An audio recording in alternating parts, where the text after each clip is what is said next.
During this week's video, we put a new locker in the Jeep Liberty.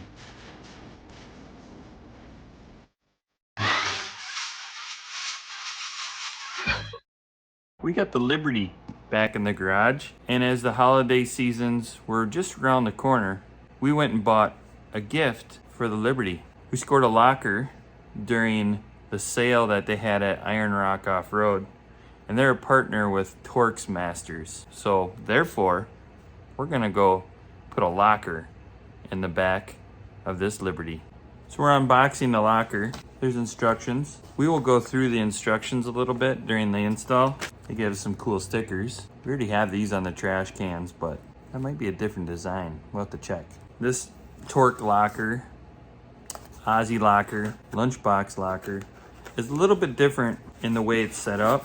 It only has 2 springs in it, and I'll break it down a little bit more when we start tearing this Jeep apart. I have installed this style of locker before.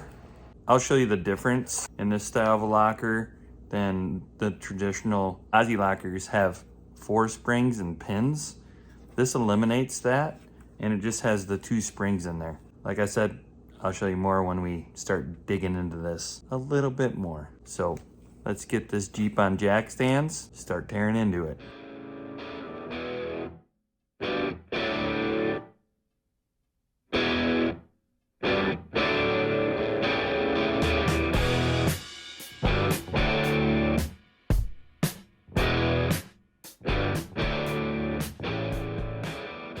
Well, we got the Jeep up on jack stands on the wheel cribs, but the Jeep moved a little too much. Now I can't open the garage door. So I can't procrastinate on this project because it's winter here in Minnesota and we need to use this extra stall this winter.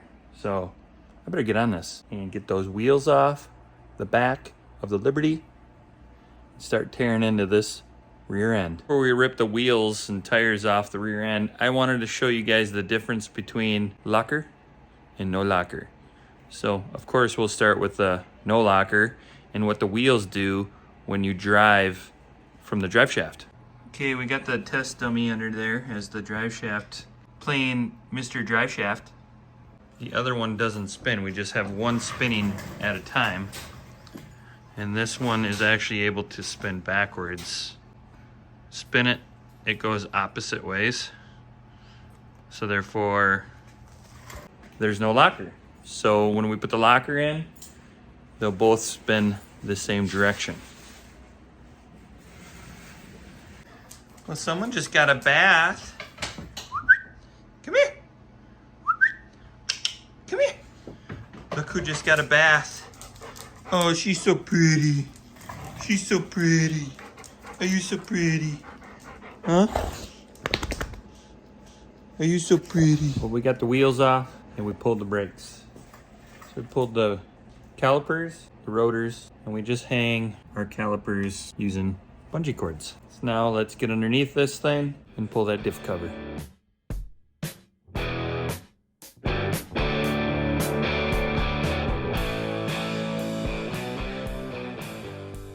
We got the bolts out of the diff cover. We'll probably just let that drain for a little bit. You know, I don't like getting too greasy. Maybe a coffee break.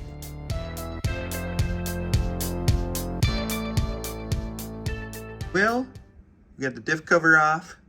Now we gotta pull the pin in the carrier with that wrench right there. So we'll pull that pin out. Then these spider gears will fall out. But first, we need to push the axles in.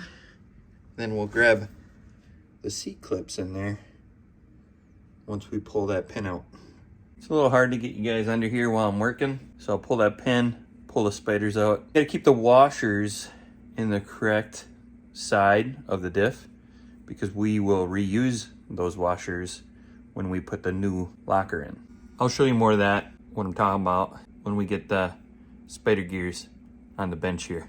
We got the axles pulled out after we pulled the pin and the C-clips. And now you can see there's no spider gears. Here is the top 2, or the top 1, bottom 1, however you look at it, but I kept those there. We won't need these. They are also shimmed because the locker is gonna replace those spider gears.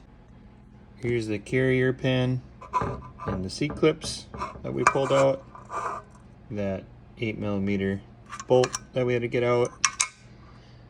And here is the two sides. This would be the passenger side, driver's side, and you can see the shims here. So I kind of just pull them from here, from there, and keep the same orientation. And bam! We got the lockers set up here. We got the locker out of the box. So basically, we're gonna be flipping this around, putting the shim that was in the locker, bammo, shim, locker. Then these guys are gonna go lock that. Come on, where are you? There it is. I guess I could have just lined the springs up. So like I said before, this kit only just comes with 2 springs. It doesn't have, like most Aussie lockers, have 4 pins and springs that go in around here. But this type of locker has these big teeth that engage instead of those pins. So they're noted to be much stronger. And this guy goes on here, and this is the ratcheting part. So when you're on pavement, it might get a little loud when you're taking sharp corners. You might hear that ratchet in the rear end, and that's what you hear. So we will put these back in the side there, slide the axles back through, and then finesse this guy back in there, and then the pin will drop right in there.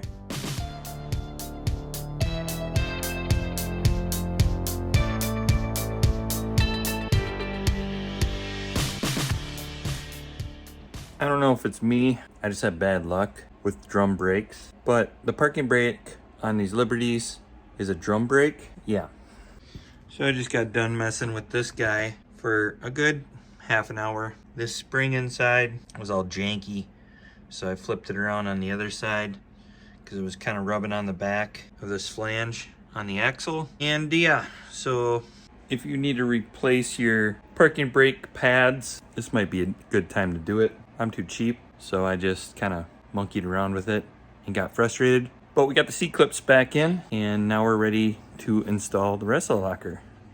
Wow, I don't remember this locker being this difficult before. With me trying to read these instructions that are super vague and some trial and error, I think we figured it out. Let me kind of show you what we did, because you're gonna need to know this, because the instructions, they weren't a big help to me.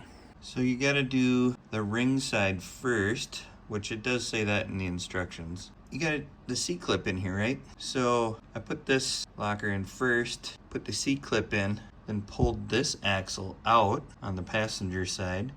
The C-clip is currently not in there. So now we slid this guy in because we couldn't get this locker ratchet in right here with that axle in here. So the axle is currently pulled out right there. Now we gotta try to sneak the C-clip in, which it does say in the instructions that there is a flat side right here. So now we gotta try to finesse this axle in and try to sneak in the final C-clip. And then we can put those springs in. The main pin back in. 3 days later. Well, it's the next morning. Last night, I got a little frustrated with that locker. On the driver's side, on the ring side, the axle was giving me fits. I couldn't put the pin back in the carrier because the C-clip fell out of that axle and it just wanted to fall on the bottom. A good tip for you guys would be to put some grease in there for those C-clips to kind of stick in there, to stick in on the axle, because when I spun the axle, that C-clip just wanted to fall and I couldn't seed the C-clip all the way into that locker to put that pin in the carrier. So that was frustrating because where I left off with you guys, I just had to throw that pin back in. There's C-clip in on the passenger side, which wasn't an issue with that little slot that is provided in that locker. Then I still couldn't get the pin in. It was so close. I could almost get the pin all the way in. There was just maybe an inch or so that wouldn't go the rest of the way. So then it was the passenger side. I just had to pull the passenger side axle out, maybe 1/8 of an inch, but I had to force it into that 1/8 inch by pulling on it on the outside. Then I was able to get that pin in. So from here, we just had to reassemble the things we took apart. We gotta put the brake rotors back on, brake calipers back on. We'll go to O'Reilly's and we'll get some gear lube and we'll get some sealant to put that diff cover back on.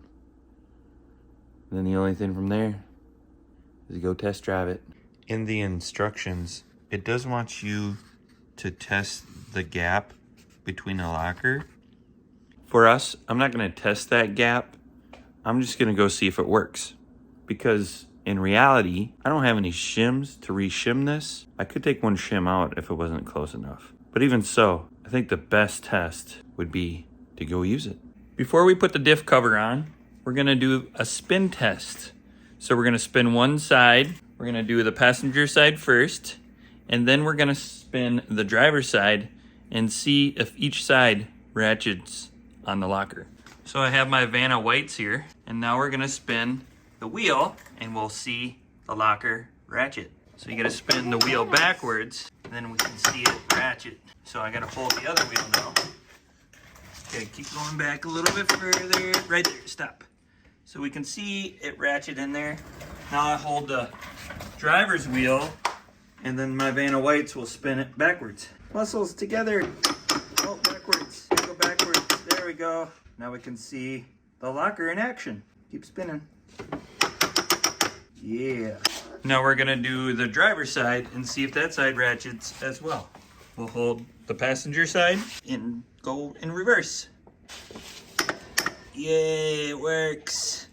Now that we did the spin test, we can put the diff cover on.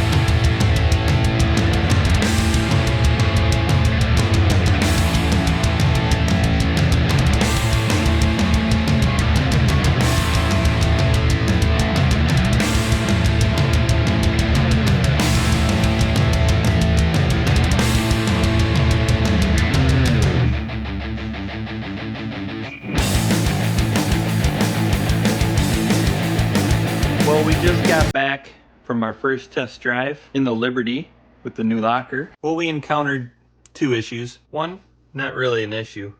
It's more just the way a ratchet lunchbox Aussie Locker works. When you take corners, it is quite loud. You can hear the clicking noise in the back. So if you're gonna do the install on your daily, which this KJ is more of a pavement princess than it is an off-roader. So kind of questioning the lunchbox Aussie Locker, cheaper than buying any other locker on the market. So therefore, you get what you pay for. The second issue, which is the issue, this is a 5-speed. So I knew this, but I overlooked it. When you take your foot off the clutch, it engages that locker a little bit in the rear end. Kind of feel the rear end lock every time you take your foot off the clutch through every gear. Not so much fifth gear, letting off in first gear, going in second gear and third. You can definitely feel the locker wanting to engage when you let off the clutch. I knew that with like Detroit lockers, 2-track lockers, they say that is an issue as well. So I should have thought about that when I installed that lunchbox locker in this Jeep Liberty being a 5-speed. But overall, that install was basically just one night of me grinding in the garage, and we pretty much got that done in one full day. So it's not a bad install. And again, if you don't need to do the brakes, seals, or if you don't have to do any bearings, you're good to go. It's gonna be a quick and easy install for you. We actually did the bearing kit on this, had a bad pinion bearing. So we did that last year. So I already knew I had good bearings in there and good seals, and that's why this job is quite easy if you don't have to replace those parts. As always, thanks for watching, and until next time. Here is a little preview of what I want to do for a next project on the Jeep Liberty. I scored this luggage rack that goes on your hitch, but I don't want to put it on the hitch. So my idea is to do this rack above a spare tire. So I want to put the spare tire back on the Liberty, but not on the factory mount. I want to build a swing arm here, tire here, and then the rack on top of the spare tire. So I've been gathering some different ideas looking at some different parts and trying to figure out kind of how I'd have to do the swing arm with that custom bumper that we built, and get a spare tire back on that Liberty, because I want to do some more overlanding in this, and I want to carry a spare tire with me for any of those reasons that you get a flat.